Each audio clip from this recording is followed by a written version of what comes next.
Edifice of Trust podcast is a thoughtful discussion of today's current events from the perspective of America's founding principles. Welcome. From heart-pumping music to head-thumping commentary.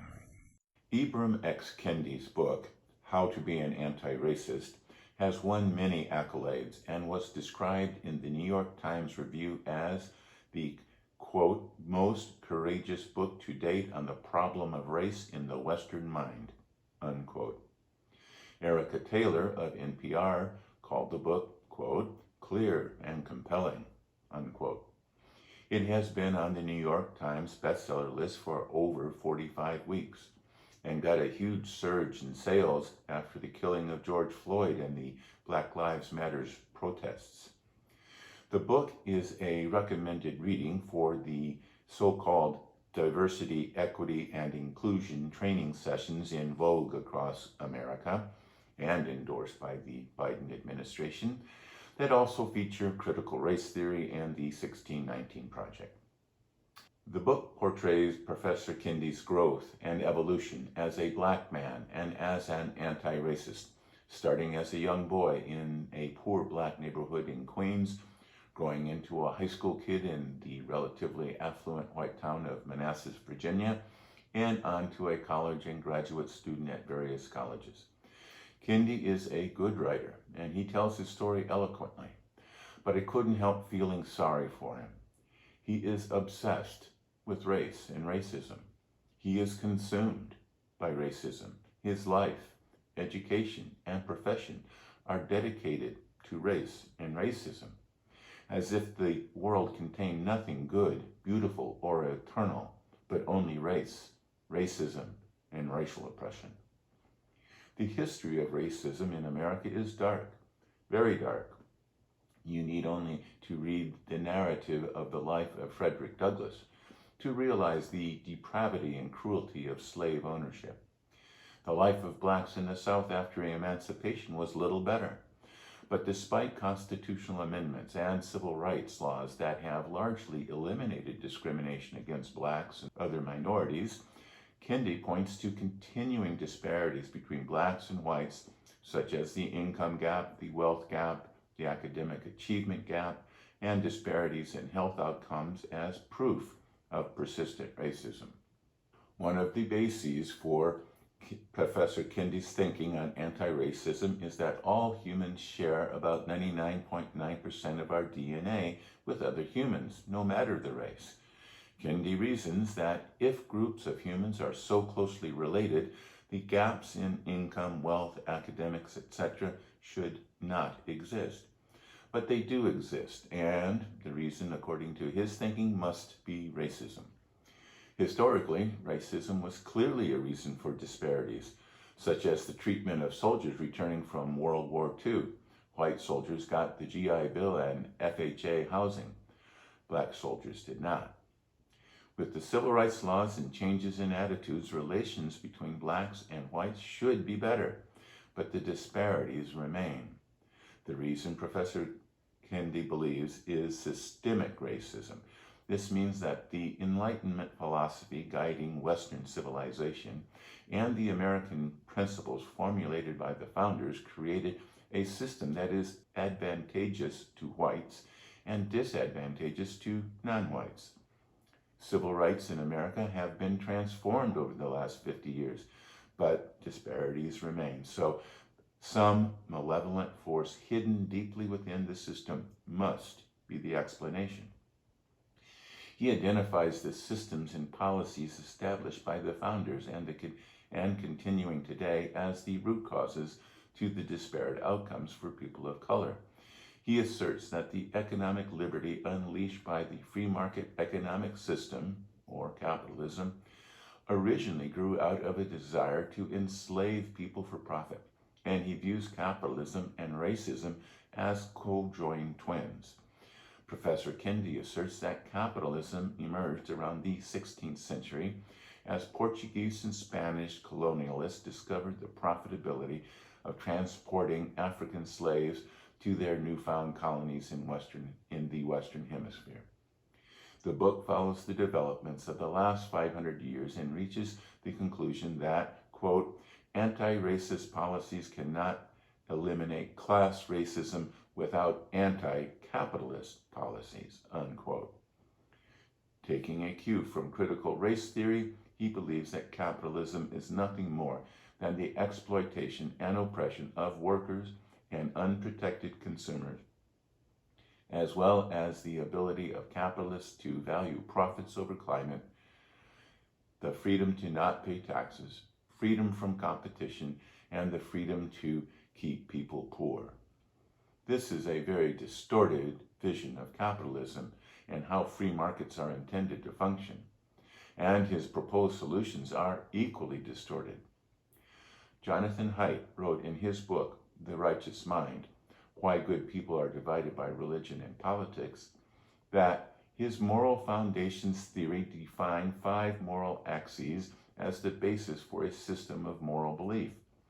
The axes are care versus harm, fairness versus cheating, loyalty versus betrayal, authority versus subversion, and sanctity versus degradation.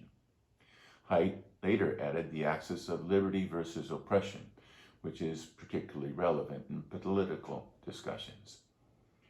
Progressives rated caring and fairness as the most important moral foundations, and Haidt discovered that progressives not only place less importance on the other axes, such as loyalty, authority, sanctity, and liberty, but found that they are essentially blind to these moral precepts and cannot acknowledge the validity of actions based on those precepts. This describes Kendi's book precisely.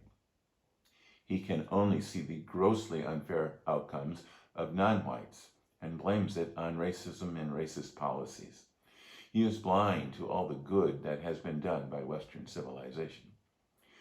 Professor Kendi seeks to create a new egalitarian tribalism made up of identity groups that emulates our egalitarian hunter-gatherer ancestors, hoping for some sort of Eden-like existence. In reality, those ancestors lived a precarious and often violent existence, where tribes struggled with each other for scarce resources. Kendi reasons that if identity groups are, in actuality, almost identical genetically, it would be illogical for great disparities in the access to necessary resources to exist, absent a malevolent influence such as racism. But while he limits the inequitable distribution of resources, he does not ponder the factors necessary for the creation of those resources. He ascribes to racial capitalism the fact that the Democratic Republic of the Congo is, quote, one of the richest countries in the world below ground and one of the poorest countries in the world above ground. But those underground riches lay dormant and undeveloped for millennia, while the primitive people above ground were among the poorest in the world. And many regions of the world combined untapped riches and generalized poverty for centuries until the Enlightenment and capitalism provided the abilities and drive to develop those riches and improve the lives of the people. Professor Kendi writes, quote, to be anti-racist is to reject cultural standards and level cultural difference, unquote. To him, all cultures are of equal value, and no dominant culture should dictate standards to other cultures, even when such other cultures live within the same society, rejecting the notion that cultural differences could explain some of the disparate outcomes. He also rejects the benefits of assimilation into the dominant culture, even though assimilation was what many immigrants to America desired and what ultimately led them to success. Kendi disdainfully states that, quote, black assimilationists worship their all-powerful white angels, strive to become them, to curry their favor, unquote. To be anti-racist is to reject assimilation into the culture in which you are living and to oppose that culture. Societies cannot survive with multiple cultures seeking multiple goals and opposing the cultural mores of that society. Rabbi Jonathan Sacks convincingly asserted in his book, Morality, Restoring the Common Good in Divided Times, that our current divisiveness is, quote, because of the abandonment in the name of multiculturalism, the idea of a national culture into which newcomers were expected to integrate. Societies lacking a common national culture are riven with strife, much as our society is today. Look at the strife between Hindus and Muslims in India. Look at the strife in the Middle East between Sunnis and Shias. Even the English and French-speaking Canadians have difficulty getting along. Kendi claims that racism in America is increasing, not decreasing, despite civil rights progress along with changing attitudes regarding race among all the people in the country. The only proof he can offer, however, are the disparate outcomes between racial identities, which he ascribes to racism. Coleman Hughes, on his review of Kendi's book, noted that the book contained many factual errors and that Kendi cherry-picked disparities to make his case. Kendi was astute at discovering other causes to explain black-on-black violence or the prevalence of fatherless children in the black community, but only sees racism as a reason for disparate outcomes in wealth, income, education, and other factors. He rejects cultural differences as a possible cause. He rejoices in the vocabulary and poetic text of hip-hop music, even as Grammy Award winner Cardi B raps, quote, "Yeah, you fucking with some wet-ass pussy. Bring a bucket and a mop for this wet-ass pussy," unquote. There are differences in cultures, and some cultures are better at providing the people within them means to live a good life. Slavery existed long before Western civilization, but it was the Enlightenment values of Western civilization that ended slavery. Kendi's book may be out of touch with reality as well as history. The history of Western civilization is clear that while past racism existed and treated black people very badly, America has been making slow but steady progress, not just in order to help black people and to lift them up, but also because racism is not consistent with our ideals and principles. All men and women, indeed all people, are created equal. Races arose because people were geographically isolated and their bodies adapted to the climatic conditions where they lived. But people are no longer isolated from one another. The ex-director of the U.S. Census Bureau and now professor of public affairs at Columbia University, Kenneth Pruitt, said, quote, "The race question is incoherent because race is incoherent." The Wall Street Journal has reported, quote, "Racial or ethnic labels are also falling behind the growing diversity within each racial and ethnic group and failing to capture mixed-race people. Kendi's identity groups are getting so intersectional that identity and intersectionality have lost meaning." Professor Kendi closes his book by relating the battles that his wife, his mother, and he himself has had with cancer, and how treatments and chemotherapy, although painful, had eradicated the cancer from their bodies.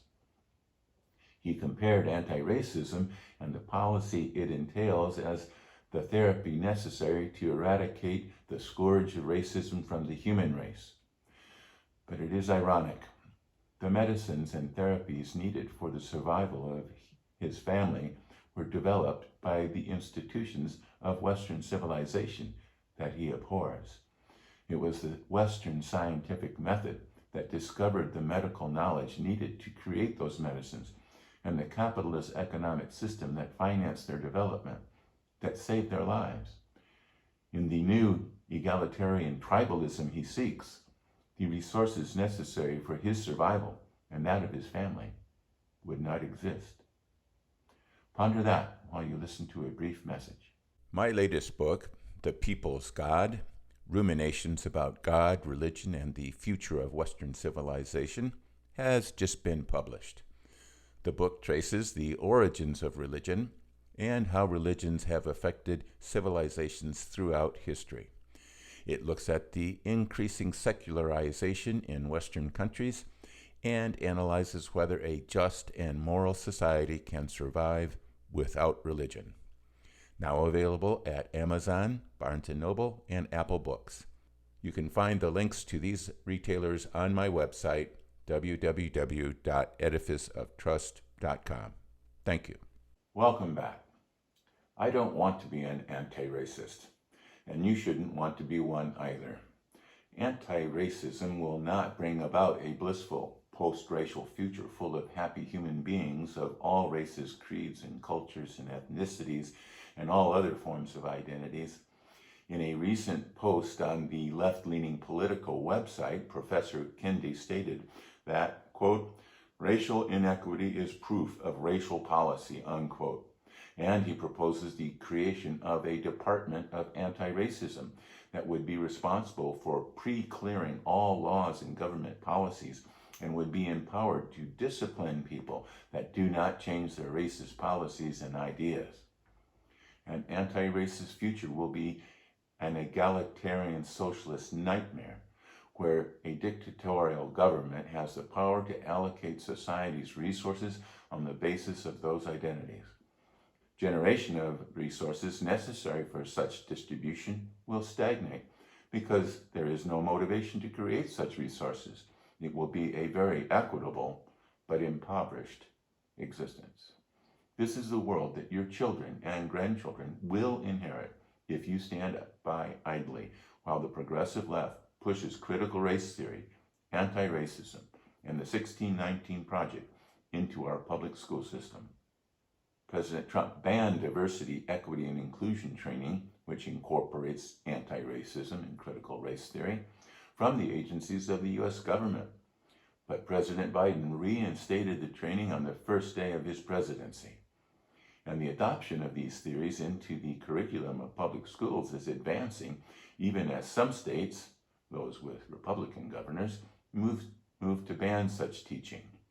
Citizens in Southlake, Texas recently voted out school board members supporting these policies, and other cities and school districts are moving in this direction.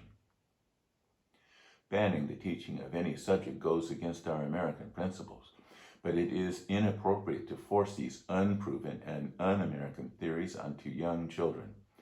Anti-racism and critical race theory should only be an elective subject for older students and should be taught in context, explaining that anti-racism and critical race theory are based on Marxist ideas, and adoption of such ideas would mean the end of America and the obliteration of all the good that it has done. The reason that the progressive left has promoted anti-racism and critical race theory has little to do with solving the problems faced by black people. It has a lot to do with converting America into an egalitarian socialist state. To that extent, the progressives and the anti-racists are allies, but the long-term future of such an alliance may be in doubt, as one observes what socialist states do with non-conforming identities such as the Kulaks, Uyghurs, or Tibetans. Using government power to enforce racial equity ignores many of the causes of unequal outcomes. One of these causes may be residual racism, but there are other reasons as well. Ultimately, empowering black people to strive to achieve their own American dream will lift them up without having to bring anybody else down. The American dream is not a zero-sum game. The equity being proposed by Professor Kendi, which can be paraphrased as from each according to their ability to each according to their need, is a zero-sum game. Thank you for watching this video.